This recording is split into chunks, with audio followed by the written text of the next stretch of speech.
ဒီဗီဒီယိုလေးကတော့ကိုဗလိမ့်မဲ့ဗီဒီယိုလေးဖြစ်ပါတယ်။ဒါတိုင်းအကြီးခောက်ဆွဲစားဖို့ဆိုပြီးတော့ကြာတော့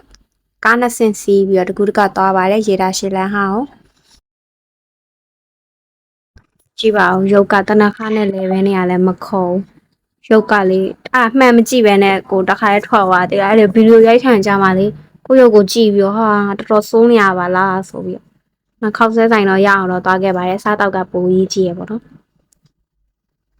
တန်အီကြီးခောက်ဆွဲဆိုရတာပဲလောကစားလို့ကောင်းပါတယ်ခောက်ဆွဲရလေဒါပေမဲ့ဒီအီကြီးလေးကကြတော့လေအဲ့လိုမျိုးချဖို့ရဆိုရင်နည်းနည်းလေးခောက်ဆွဲပဲတစ်ပတ်လုံးဝါမဝါပဲနဲ့လေအဲ့လိုမျိုးချလို့ဖြစ်တယ်တိလာနည်းနည်းလေးစားရတာတော့ဟိုမဖြစ်ဘူးအဲ့ဆိုင်မှာများသွားပြန်စားတာဆိုဖက်ထုတ်နဲ့စားတာများရဲ့တဲ့နောက်တစ်ခါတော့ဖက်ထုတ်နဲ့သွားပြီး try ကြည့်ပါဦးမယ်ရလာတော့တော်တော်စားလို့ကောင်းတယ်အနှစ်လေးအမြေပဲကြိုက်တဲ့သူဆိုပိုစင်ပြေနှမ်းနဲ့လားမြေပဲနဲ့လားမသိအဲ့ဒီအနှစ်လေးအရသာလေးနဲ့ဆိုတော်တော်ကောင်းတယ်တခြားအမဲဆောင်တွေလည်းရပါတယ်ဟိုရှိမှပြထားခဲ့ရလေဘာဂါတို့ဘာတို့ကလေအဲ့ရအကောင်လုံးကမှ4,000ပဲပေးရတယ်အရန်လဲတန်တော့ပဲဒါတော့ယုံသွားဖို့ပါယုံသွားဖို့ကားမတိုင်ထက်ဆောင်ပါတယ်